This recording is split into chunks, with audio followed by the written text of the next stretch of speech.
Well, welcome back to Electronics Petara, and this is me, Aditya. Today it's another launch day at ISS, at NASA, at SpaceX, and it's kind of gonna be interesting to see as SpaceX sends their Dragon capsule to the ISS for its 23rd cargo mission out of the 29 planned ones. So, yeah, there are gonna be a total of 29 missions. Uh, the 29 contracted missions currently, but 23rd this one, and the cargo commercial cargo resupply mission is nothing but as the United States lost its power to send astronauts and cargo to the ISS after the shuttle retired in 2011. They started a program that offered the commercial partners of NASA like SpaceX, Boeing, Cygnus, the Northrop Grumman, the Northrop Grumman, and all these agencies, not the agencies, but yeah, you can call them companies, to make design capsules, design vehicles that could take the cargo, primarily cargo at that time. Now they are focused on sending astronauts. Even SpaceX launched two of these. But yeah, so its main was to send the cargo, and then when SpaceX developed its Dragon 1. Dragon 1 was basically all for cargo, and it was a smaller vehicle.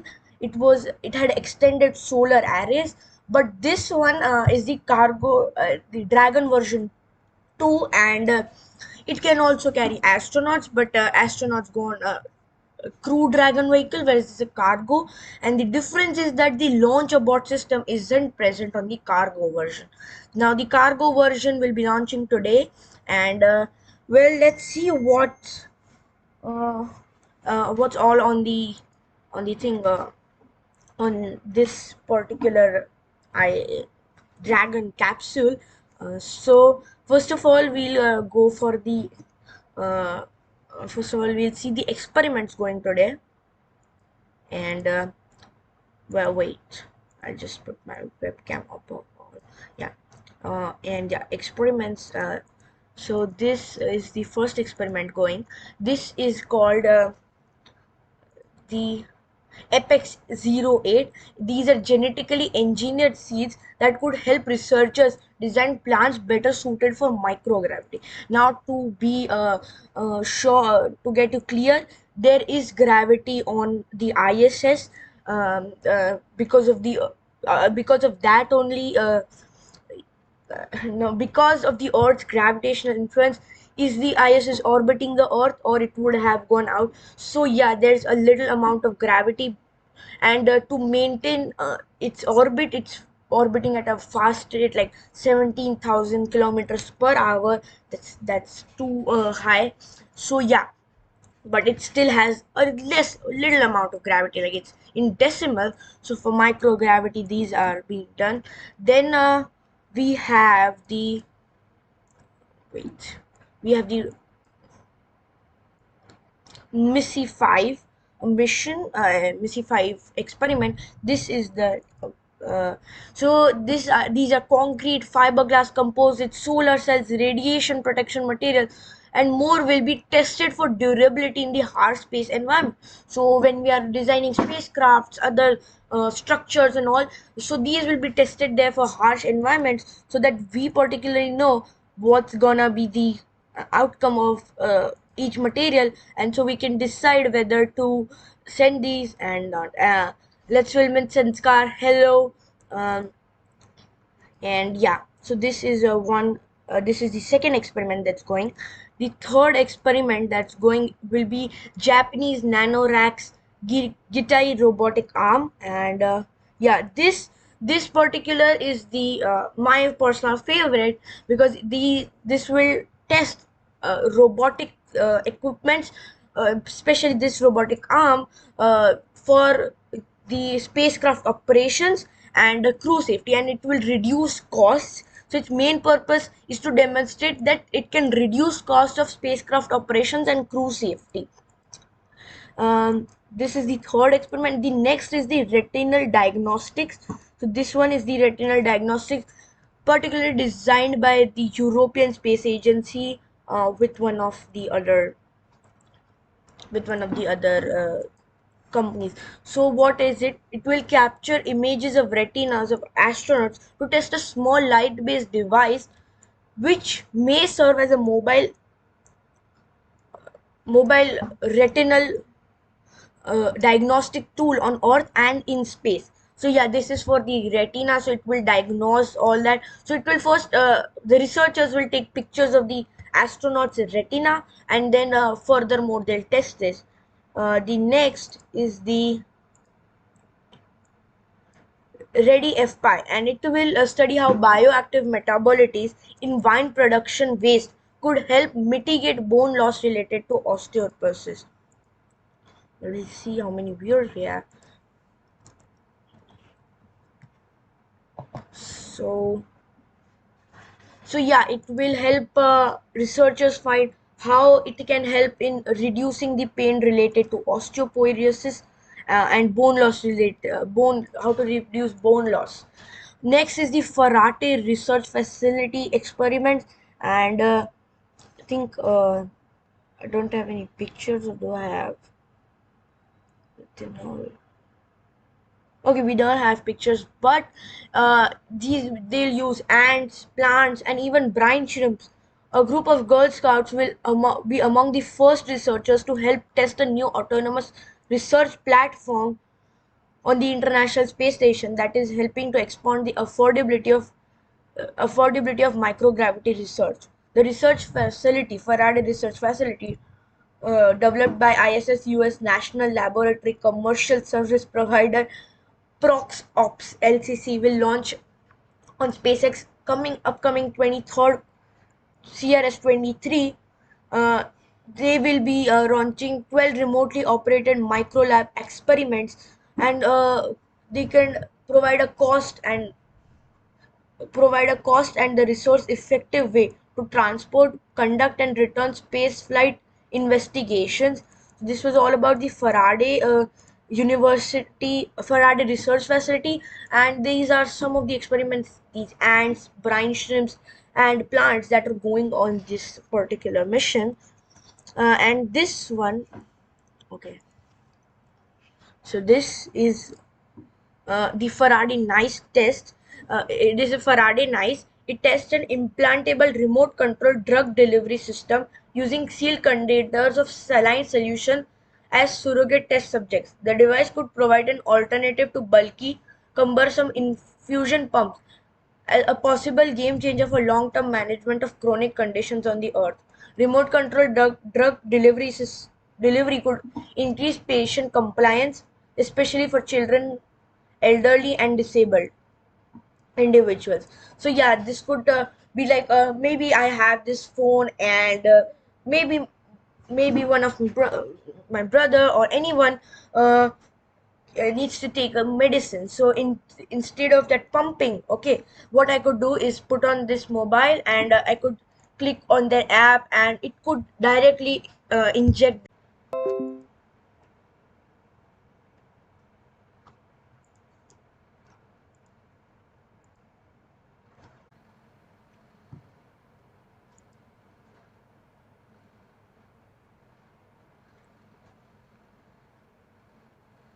um yeah, I'm sorry for that thing. Actually, my internet, so yeah, as I was talking about the Sophie experiment, yeah, so this is the We are floor. showing you a live look of SpaceX's Falcon 9 rocket and cargo Dragon here at Pad 39A at Kennedy Space Center. Yesterday's launch was scrubbed because of weather, but things are looking a lot better out there today. The launch team got a weather update. Okay, we can just go back there sometime later. So first we'll talk about the Sophie experiment. Is the solid fuel ignition and extinction. So fires can be catastrophic hazard for manned spacecraft. So NASA mitigates the risk of fire with the implementation of NASA STD 6 6001, which establishes program requirements for evaluation, testing, and selections of material to preclude unsafe conditions related to flammability, odor, off-gassing, and fluid compatibility. NASA STD 6001 implements a 1G flame propagation test for proposed space flight materials, with some researchers believing is not conservative in low G. So yeah, this will check for solid fuel ignition extinction. It will research on that, and then there's this other experiment. There's this other experiment. Uh,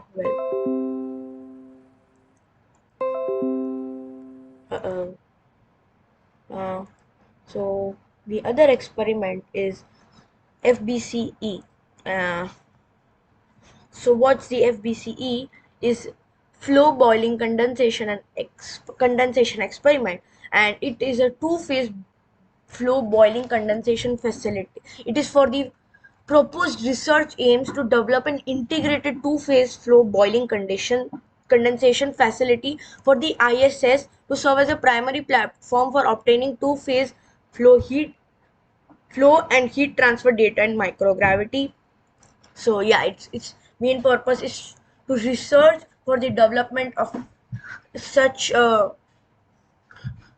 such a lab, or maybe a proper structure that could help in primary flow and heat researches furthermore.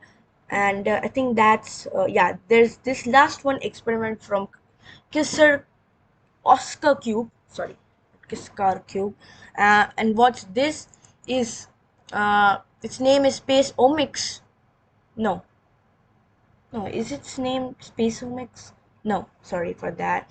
Well, this is another experiment, and not much is known about here, so we'll just leave it here.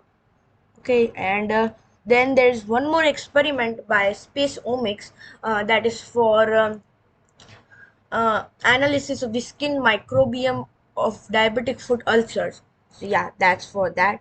And now my favorite part here is the CubeSats. What are the CubeSats going on this mission? So first one is the CapSat one. CapSat, sorry. The CapSat is by Cool Annealing Payload Satellites, University of Illinois at Urbana-Champaign, USA. So this is one of the this is by university students, and the next one is Kuava 1. Sorry. So this is an orbit mock-up, but it is by the ARC Training Center of CubeSats UAV and their applications HQ at Sydney, Australia. So this one is from Australia. So yeah, now you get this feeling that okay, this is really the International Space Station, because all international companies and research laboratories just come in and put in their payload for this one. This is the Biner 1, and Biner 1 is by is one more by Australia. I think this time Australia is on the verge of putting more satellites. And this is Space Hawk, and this one is by US. So it's by University of Massachusetts Lowell. And next one, I don't know which one. Yeah. So this is PR Kunur 2, and this is by Inter-American University of Puerto Rico. And the Maya 3 and 4 are by the University of Philippines, Diliman, and Kyushu Institute of Technology, Japan. So yeah, it is an Indonesian Japanese, a Philippine Japanese collab, and this is the IOD Amber 3, and this one is by UK, Horizon Space Technologies UK. So yeah, that's all for the mission briefing. Now we'll move on to the NASA feed, but before that, you can just go through this infographic telling all what's launching, like total pressurized cargo, total cargo, and all that's going on. Well, now we'll just transition to launch stream, see what's on board and all they are gonna tell now.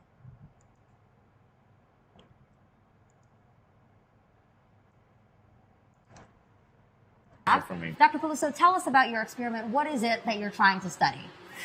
It's very simple. This experiment is aimed at understanding whether the presence of special metabolites extracted from grapes may help bone cells to survive better when exposed to microgravity. You know indeed that not only humans, but also crew are exposed to many diseases, and one of these is the osteoporosis. When crew are exposed to microgravity for a long time, their bone loses minerals. Yeah, the mixture that you're studying is metabolites from grapes used to make wine, indeed. and also collagen. Yes, and also collagen. There are two twin lines that our colleagues from the Department of Biology are now preparing. They are fixing the cells on these substrates. There are two twin lines, one only with collagen, which is the normal nutrient for cells, and the other, there is this special metabolite, the extract of grapes, resveratrol is the name, the chemical name, that on ground has been tested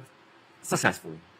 It helps bone cells to survive better. So they have the cells are going to go here, this is going to go up to the space station. Yeah, Again, indeed. explain why this experiment has to happen on the International Space Station. So this experiment must be run in the absence of gravity on the International Space Station, just to verify whether the presence of resveratrol may help the bone cells to survive for a long time. Okay, perfect. Well, Dr. Peluso, thank you so much, and I can't wait to see what you guys discover. Everything's just so interesting, and that's actually just a fraction of the research going up. There is plenty more experiments and technology demonstrations that you can read up on at nasa.gov/commercial resupply. Again, we'll be live with SpaceX starting soon at 3 a.m. We leave you with shots of the rocket and cargo Dragon. Until then.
guys, we are open for Q&A, so you can put your questions down in the live chat, and we'll be answering one by one all of them.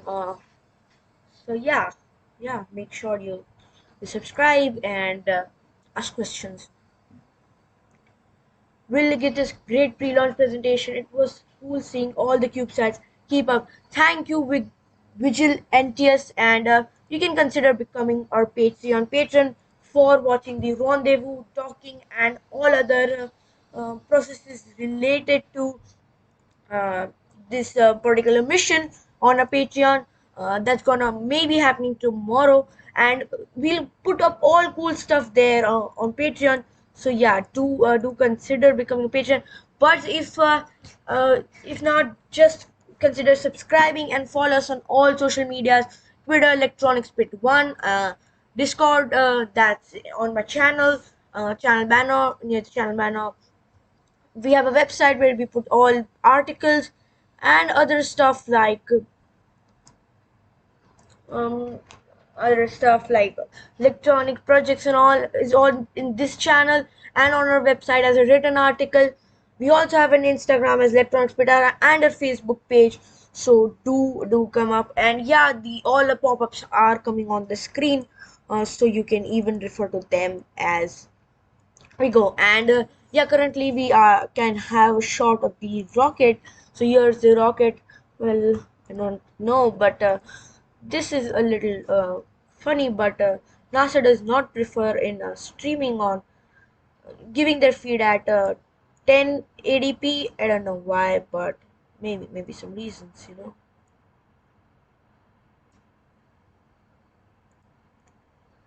Okay, yeah, so here's okay. Well, you can see we have good shot of the rocket.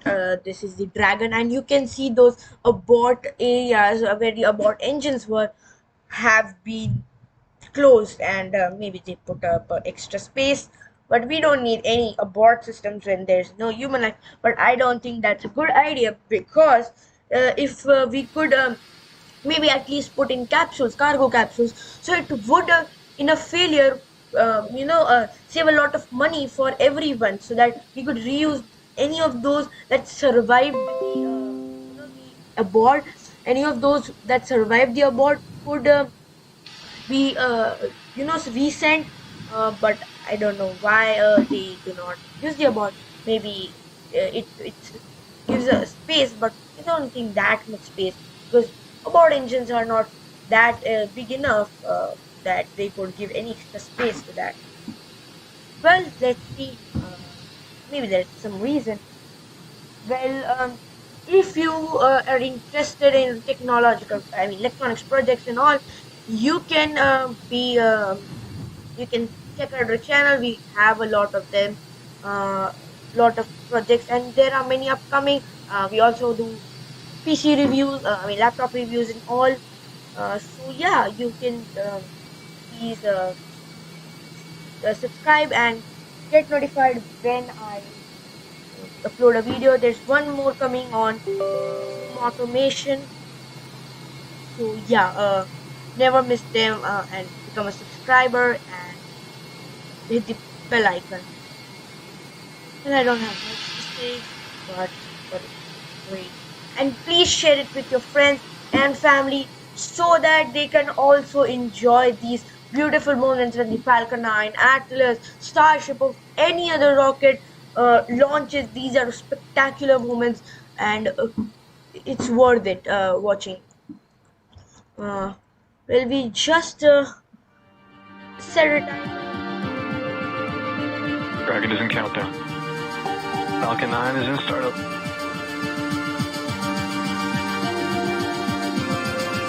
Dragon, SpaceX, go for launch. It's really nice to their own intro isn't good, but this one is good better.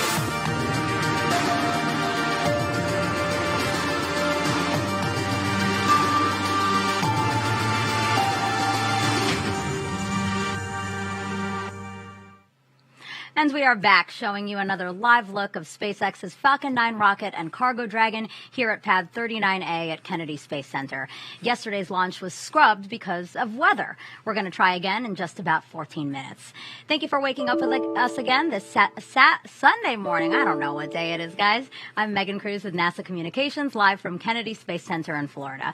Today's launch at 3:14 a.m. Eastern Time is SpaceX's 23rd cargo resupply mission for NASA to the International Space Station. We are again simulcasting this live show on NASA TV and on SpaceX's webcast. Let's bring in Andy Tran now, live from SpaceX's headquarters in Hawthorne, California. Andy, I know you're also hoping for some better weather today, and it looks like we have it. Yeah, we are definitely continuing to keep an eye on the weather. If it does cooperate, this will be the third Dragon flight to the space station this year and also the third cargo resupply mission with our upgraded Dragon. Following a successful launch, this Dragon will be joining the Crew 2 vehicle Endeavour, currently on orbit and attached to the International Space Station. For now, let's take a closer look at the vehicles out on the pad. On screen right now is a view of Dragon, and that is a view of Falcon 9 underneath it. It is a reusable two-stage rocket designed and manufactured by SpaceX. The bottom two-thirds of the vehicle is the first stage. Its objective is to accelerate the vehicle through the Earth's atmosphere to space and then separate from the rest of the rocket. This is going to be the fourth flight for today's first stage, which actually previously supported both the Crew 1 and Crew 2 missions for NASA. We are going to be attempting to recover the first stage again with our brand new drone ship named a Shortfall of Gravitas. There it is on screen. Above the first stage is the second stage. It has a single Merlin vacuum or MVAC engine which ignites after the first stage is separated. And I pretty much myself wanted to see what's new in that, and this is a new look for the drone ship because it's more autonomous, and I think it's more rounded than the traditional drone ships that are square, but I don't know exact shape. Well, we can see them today with the onboard camera while they're landing. Falcon 9 vehicles. Back to you, Megan. Thank you, Andy. And now I want to bring in Joshua Santora, also with NASA Communications. Joshua, can you walk us through yesterday's weather concerns and again, just how much better it's looking today? Yeah, Megan, as you said, it is looking so much better today. Appreciate that. And so yesterday we had a lot of concerns happening really close to launch. And as is the case with all weather concerns, it just takes time to get past them. And that's what we saw yesterday is we didn't have enough time. And so we were concerned about things that either actual natural lightning or generating lightning as we flew through the atmosphere. And so that really kind of forced us to wave off yesterday's attempt. Today, things are looking phenomenal. Take a look here. This is only a 20% chance that we would have a violation of our launch constraints, which means we are 80% go on weather. The only things we're watching are some clouds in the area and the potential for precipitation, but by and large, we're extremely optimistic, now targeting launch in about 11 minutes from now. That report coming from the Space Launch Delta 45 folks with the Space Force. Appreciate Launch Weather Officer Brian Cizik walking us through that. And then the range taking care of public health and safety as well, the land around the launch pad, the water over which we fly, the air we fly through, and the space we're headed to, doing the collision on launch avoidance assessments, and those all look clear. So we are on track for our liftoff on time at 3:14:49 a.m. Eastern Time. That timing is so precise because we have a single second in order to be able to rendezvous with the space station, currently traveling at 17,500 miles an hour, and we're set to rendezvous and dock tomorrow morning, Monday, at 11 a.m. Eastern Time, with our coverage beginning at about 9:30 a.m. Eastern Time. So, Megan, technically really quiet, weather looking really solid. Everything is go at this moment. That's it for now. Back to you. I'm loving your update, Joshua. Thanks for that. All right, T-minus 10 minutes to launch now. How about we take a look at some of the science flying to station today?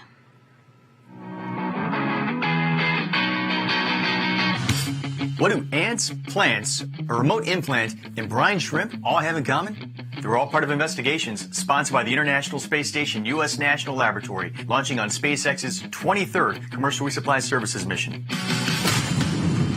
Moreover, these projects will be supporting the validation of the Faraday Research Facility, a new commercial research facility operated by Proxops that is flying on this mission and will provide additional avenues of experimentation for future investigators.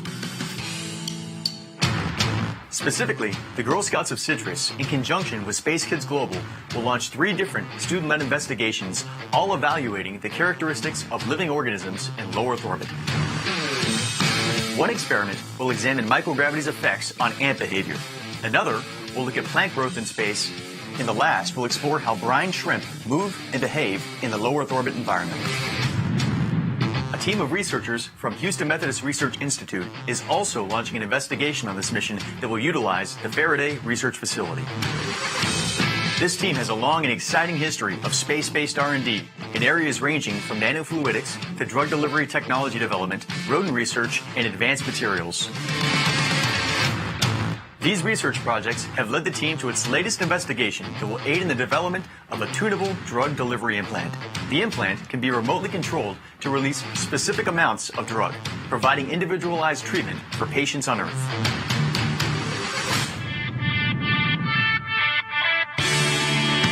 These are only a few of the ISS National Lab sponsored projects launching on SpaceX CRS-23. Research sponsored by the National Lab aims to bring value to our nation and drive a robust market in low Earth orbit. To learn more about all investigations sponsored by the ISS National Lab flying on this mission, please visit our mission overview page at issnationallab.org.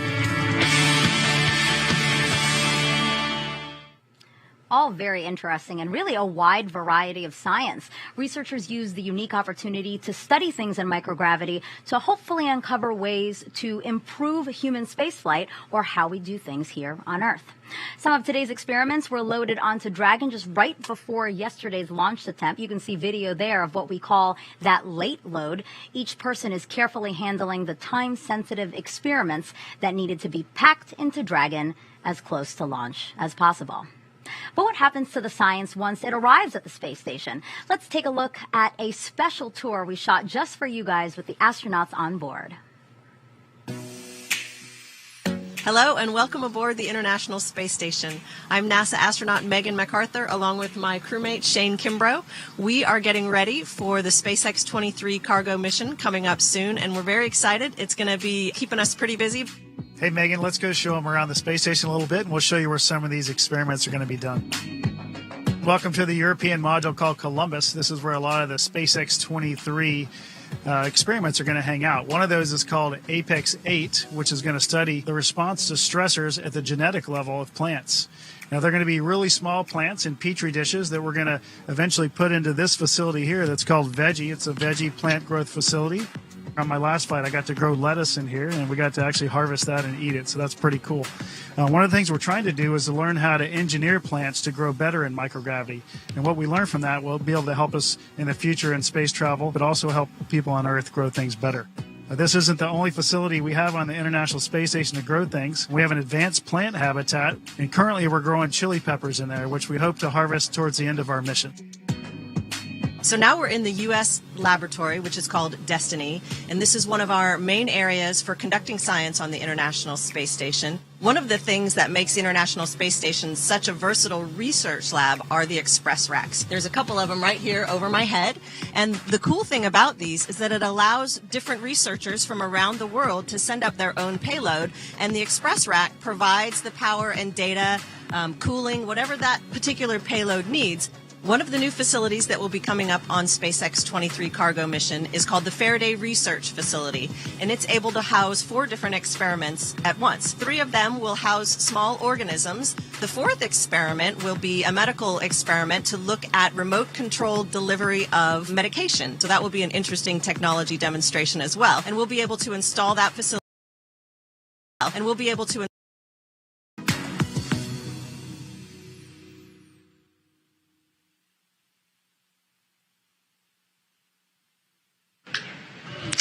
And that was NASA astronauts Megan MacArthur and Shane Kimbrough aboard the International Space Station. And welcome to the International Space Station Flight Control Room. I am Shanique Laverine, live at the Johnson Space Center here in Houston, Texas. The team of flight controllers at Mission Control Houston today is being led by Flight Director Rebecca Wingfield. Teams here at Mission Control will really jump into action tonight into early Monday morning as Cargo Dragon approaches the International Space Station. There are currently 7 crew members living and working aboard the station. Expedition 65 consists of NASA astronauts. Crew Dragon approaches the International Space Station in the morning hours on August 30th. NASA astronauts Shane Kimbrough and Megan MacArthur will be monitoring the arrival from the station's cupola. Cargo Dragon will remain attached to the International Space Station for about 1 month before being packed up with critical science and supplies and will splash down in the Atlantic Ocean or the Gulf of Mexico for that science to be analyzed back here on Earth. Everything's still a go from here in Mission Control Houston, and we're looking forward to welcoming another vehicle to the International Space Station. So for now, we'll head back out to Kennedy. Megan? Great, Shaniqua, thanks. Let's get one last status update from Andy and Joshua before the final moments of the countdown. Guys? Thanks, Megan. We are about T-minus 3.5 minutes until liftoff. The SpaceX team is working no significant issues. Right now, we are expecting the strongback to be reclining away from the rocket to its pre-launch position, about 2 degrees away from Falcon 9 in order to prepare for liftoff. That strongback is part of the transporter erector. You can see on screen right now, it's starting to recline away from Falcon 9. The transporter erector is that large truss structure next to Falcon 9. Its job is, again, to retract away from the rocket and prepare for liftoff. At this point, RP-1 fuel is completely loaded on the second stage and nearly completely loaded on the first stage. Liquid oxygen loading is currently underway on both stages and will complete around the T-minus 2-minute mark. In these last few minutes, Falcon 9 is performing final health checks on its primary communications, avionics, and propulsion systems in preparation for flight. Dragon is undergoing vehicle health checks, and we did hear the call out at T-minus 5 minutes for internal power. Switch to internal power, meaning it's living on its own, apart from ground support systems, which is great. We're also expecting right now the checkouts of the second stage thrust vector control actuators are underway. This is what we affectionately refer to as the engine wiggle test. Not very technical, but definitely kind of describes what we're talking about. We're moving the nozzles of those engines on the engine on the second stage to ensure we have control for the uphill climbing and navigating that vehicle. That's just part of making sure the guidance hardware is good for flight. SpaceX will do the exact same thing for all the first very stage much engines, excited just a for the few upcoming seconds Star before Orbital ignition. Starship. All of this in preparation for our rendezvous with Space Station tomorrow morning. Like 3 days. At Space Station right now, we're on first 2 our days. approach for it. We're Maybe catching up one day to we just talk about that. One day is we just over the south edge of Australia for it, as we maybe speak. Stacking it and all, and Dragon then is we in launch auto there. idle. I'm pretty And we much just heard the excited call for out this that upcoming LOX load has been launch. completed. That will wrap up propellant loading for the vehicle. You can start to see some white clouds forming around Falcon 9 and Dragon. That is normal and expected for us at this stage in the countdown. That is super chill liquid oxygen starting to condense as it reaches the warmer ambient air temperatures of Florida.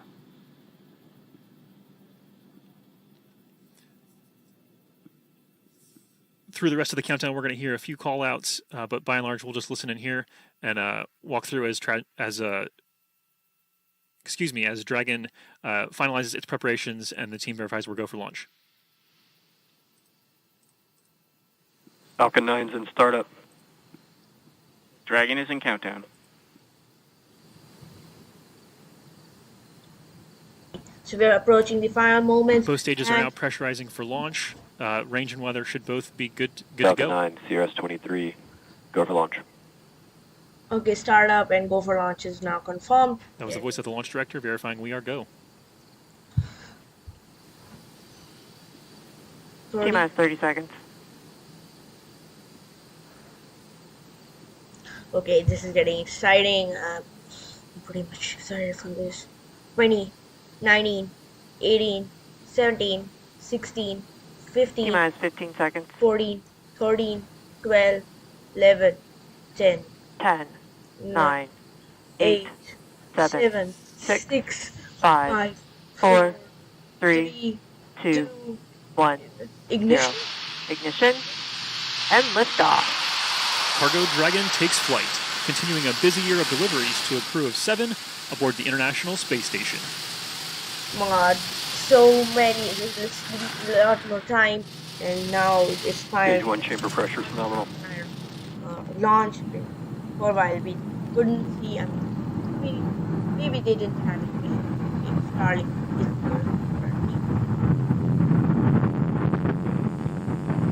Well, yeah, those planes are from an engine. And I hope they could switch to the onboard cam, but it's night time, so maybe, you know.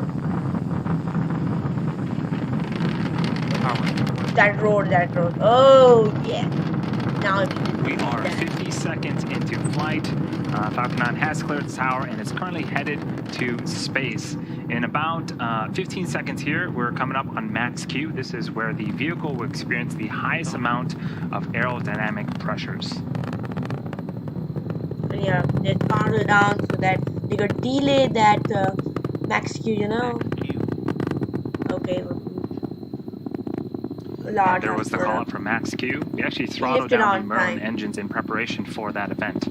Coming up are 5 more events in rapid succession. Main engine cutoff, stage separation, first stage flip, second engine start 1, and then the boost back burn on this first stage will begin. Main engine cutoff, also known as MECO, is where all 9 M1D engines on the Falcon 9 first stage will shut down. This is followed by stage separation, or the separation of the first and second stages. From there, the first stage will flip to prepare for re-entry and landing a few minutes later. And the Merlin vacuum engine on the second stage will ignite to boost Dragon to low Earth orbit, and that's also known as SES-1. The first stage will then begin its boost back burn. That is the first of 3 burns needed to land on our drone ship today. Okay. So today they're going to do a boost back burn. Usually they first just of do an those 5 entry events, and main engine landing cutoff burn. is coming up in about 10 seconds. Okay, so here we can see the state separation. MECO. Main engine cutoff. Stage separation confirmed. Okay, so we could see that state separation happened and Invac ignition.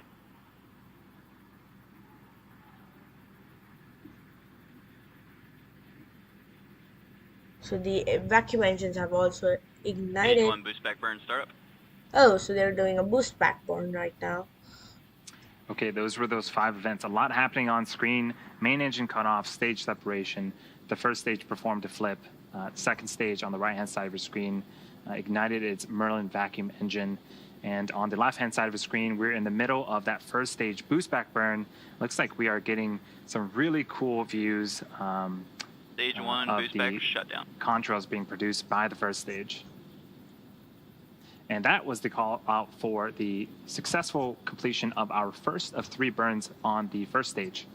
So if you're just joining us, you're watching a live webcast of the 23rd Commercial Resupply mission to the International Space Station for NASA. This is SpaceX's 21st mission this year, and this is the cargo configuration of our Dragon spacecraft. Acquisition of signal at Bermuda.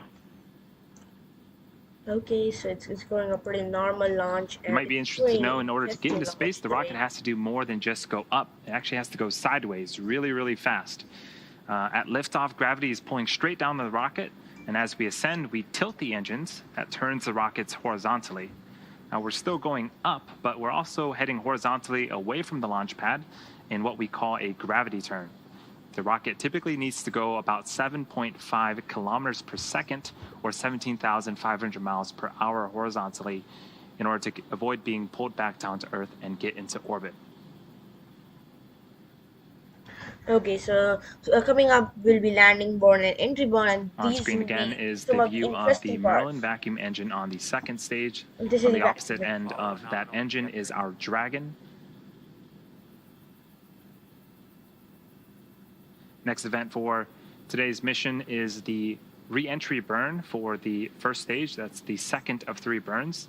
This is where 3 of the Merlin engines will reignite, and this helps to slow down the stage as it re-enters the upper parts of the Earth's atmosphere. Okay, so you can see the speedometer. The right And speedometer that beginning is of that the burn one is that gives the happening second stage, in just under a minute. the second stage altitude and speed. Where the left one Seems is like we've the lost the first video stage, footage of the first stage. Hopefully we can get speed it back and altitude. in order to see that re-entry burn.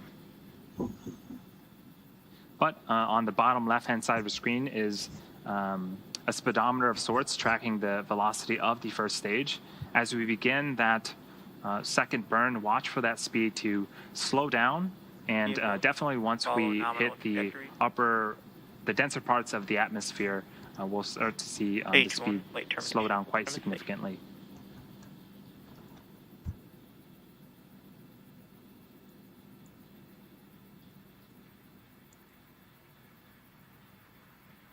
Stage 1, entry burn startup. Okay, so yeah, the grid films have deployed and the entry burn has started up. And there is the beginning of the entry burn. 3 Merlin engines have relit and are currently slowing down the Stage first stage. 1, entry burn shutdown. Okay, so that was pretty fast. Awesome. That is the successful completion of the second burn. We are about 60 seconds away from landing, and the vehicle is traveling about 900 miles an hour. And this really puts into perspective the deceleration. In the span of less than a minute, we'll have reduced the speed from the speed of a jet all the way down to 0 as the rocket lands.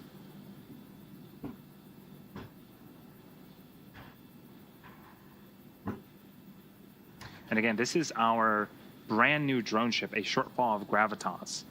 This is going to be the first time that we are making a landing attempt on it, and it's currently perched out in the Atlantic Ocean waiting for that first stage booster to return to it.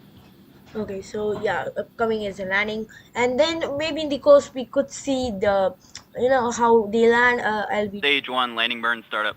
be doing a game, playing a game for that. Well, I don't think that camera is Single engine, the center engine, engine number 9, has working relit properly. Maybe the signal issues due to the thrust. in preparation for And- landing.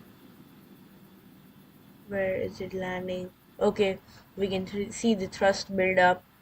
And I told you, this one is a pretty... Stage 1, landing is- leg is deploy. rounded. And the landing legs have deployed. And... Okay, we can see that landing. Feet cut out. Let that smoke disappear. Stage 1, landing confirmed. Yay! That's... And that is the 90th successful landing for an orbital class rocket, and the very first for our new drone ship, a shortfall of Gravitas. That is a beautiful thing to see, and a great way to start off today's mission. Next event coming up is for the second stage. The Merlin vacuum engine will shut off its engine in an event called Second Engine Cutoff, also known as SECO. And shortly after SECO, we'll be entering a coast phase and waiting for that confirmation of a good orbit.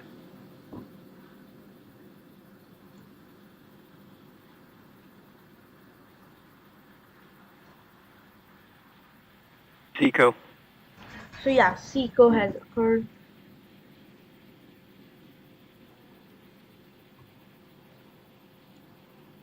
Nominal orbit insertion. And we did get confirmation That they have of have both an SECO, second engine cutoff, and a nominal orbital insertion.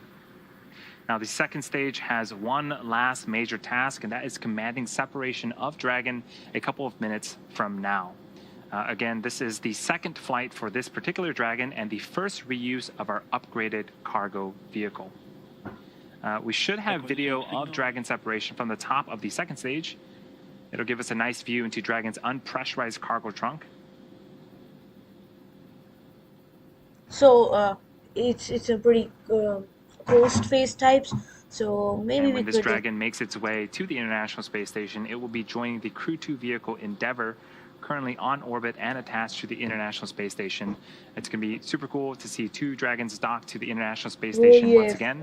And again, for cargo, we will be delivering over 4,800 pounds of science, research, crew supplies, and vehicle hardware to the orbiting laboratory and its crew. This includes the brine shrimps and ants that we had talked about earlier in the broadcast. Now, the science and research being done in microgravity on the International Space Station has benefited our lives here on Earth for decades.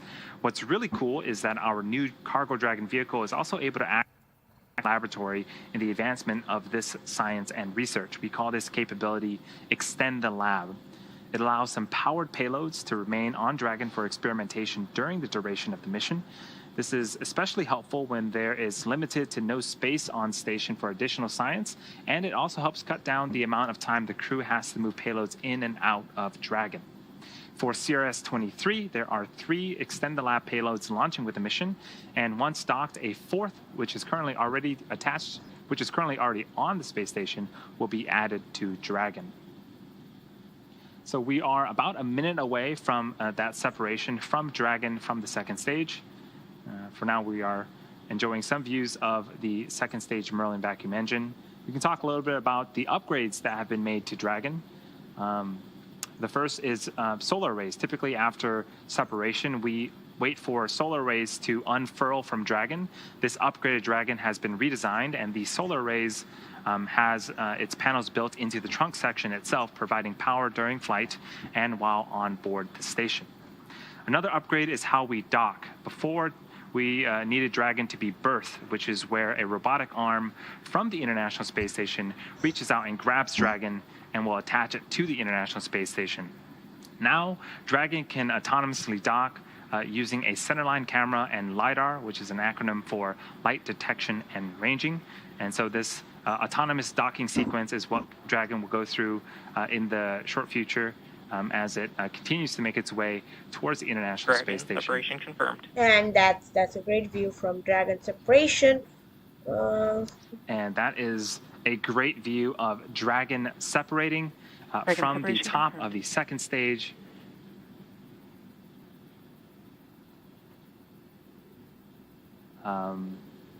Now the service section Dracos will undergo some checkouts. Coming up is the beginning of the nose cone opening sequence. I'm going to hand it over to Shaniqua in Houston to talk a little bit more about that.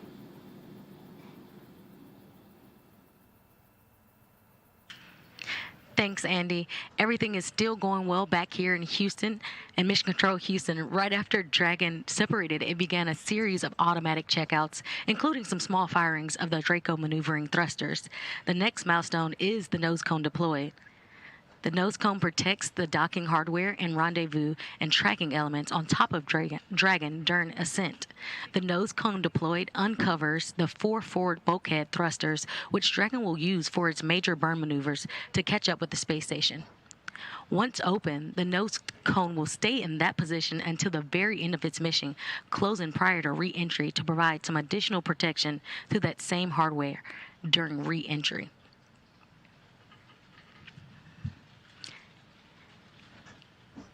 And we currently are waiting for confirmation for that nose cone to be deployed.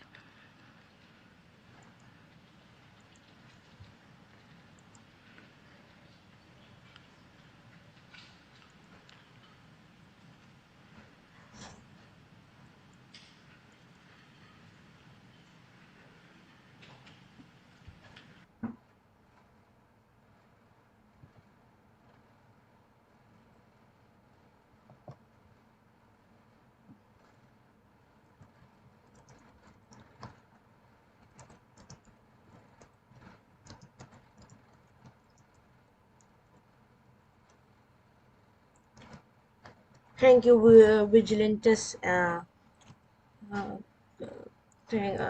welcome you're welcome, and good luck. Thank you. That view of Horizon. Yeah, that view of Horizon was epic. Okay. I mean, you could just feel that calm space. That was epic. Well, I don't think there's much to see now. But there's one last thing, that's the Dragon nose cone deploys. And if you're just joining us, we're in Mission Control Houston currently, and we're waiting for the confirmation of nose cone deploy for Cargo Dragon. So, we don't have much to see,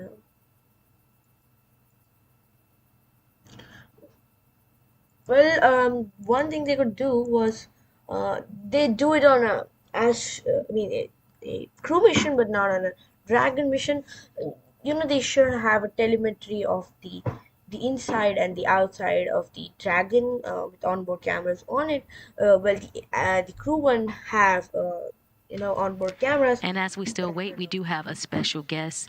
Now joining me on the phone is manager of the International Space Station Systems Engineering and Integration Office, Jeff Aaron. Jeff, can you outline the major activities for the crew with CRS-23 for us? Sure can. In a word, they're going to be extremely busy conducting research. There's more than a metric ton of research arriving with SpaceX 23. Much of which needs to be removed in hours to days to start the science and research mission.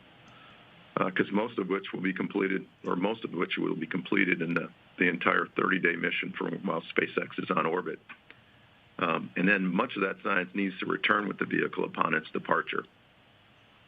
So in addition to the research mission, the crew will be conducting 3 EVAs over a 10-day period of time, 2 EVAs on the Russian segment where 2 new power cables will be installed to enable additional power transfer to the new module, the module that just arrived actually a month ago today, the multi-purpose laboratory module, and 1 EVA on the U.S. segment to install the 3rd IROSA mod kit, which will enable the future solar array upgrade on the U.S. segment.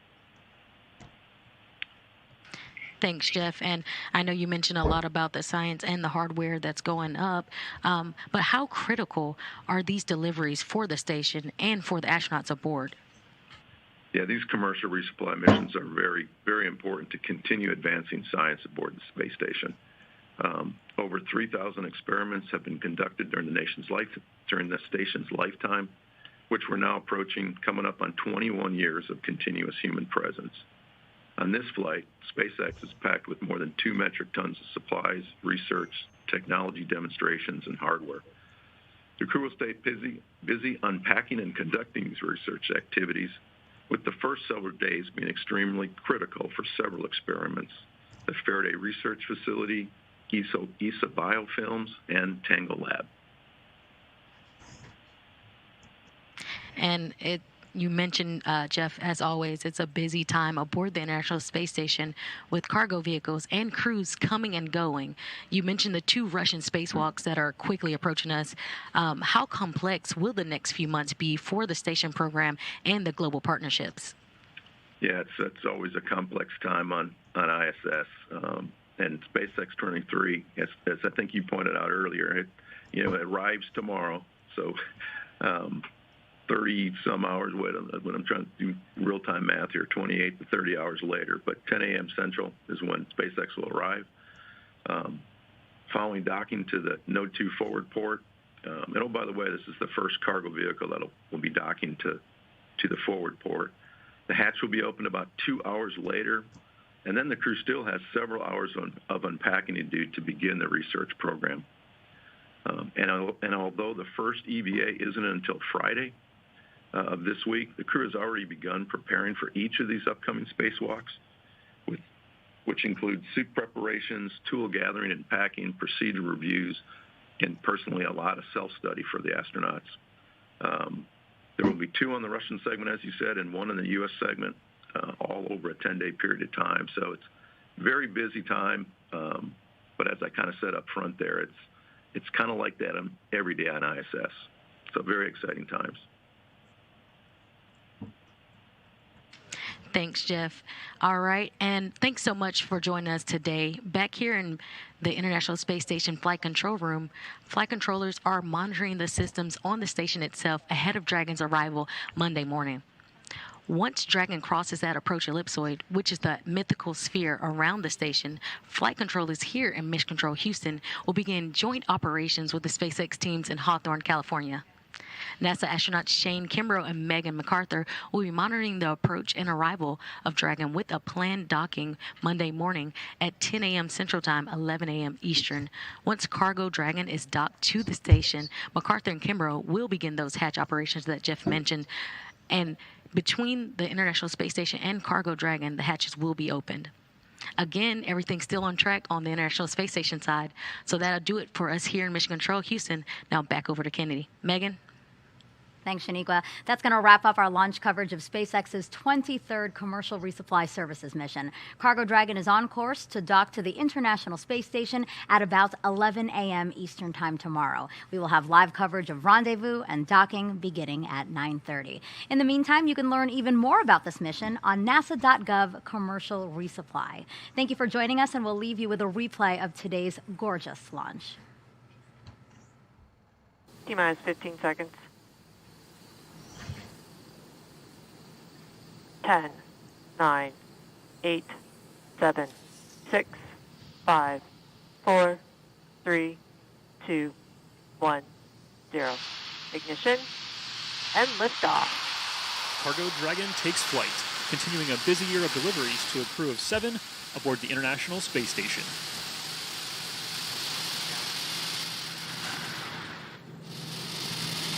Stage 1 chamber pressure is nominal.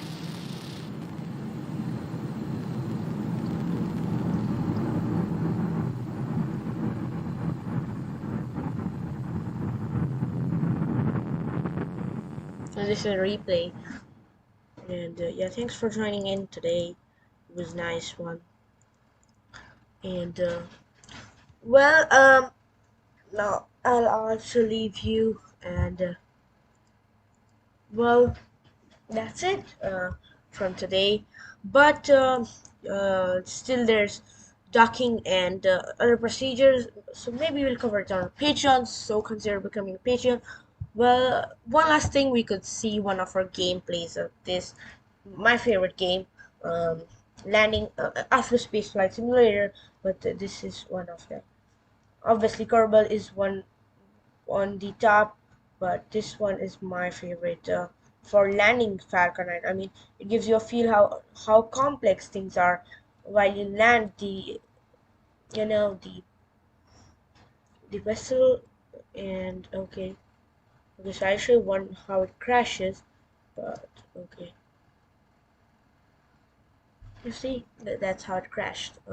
But it gets even complex when if you do not land it perfectly, the landing legs can break, and that's when things get crazy. Okay, well, that's so. Thanks to my Patreon patron Ben Sanford. He's a Patreon patron at $5. So thanks to him, and well, we'll see you in another such launch for the Landsat 9 or any other of them. Well, for now, it's all from my end. Hope you enjoyed um, today's webcast or broadcast, maybe whatever you say. And thanks for watching, guys.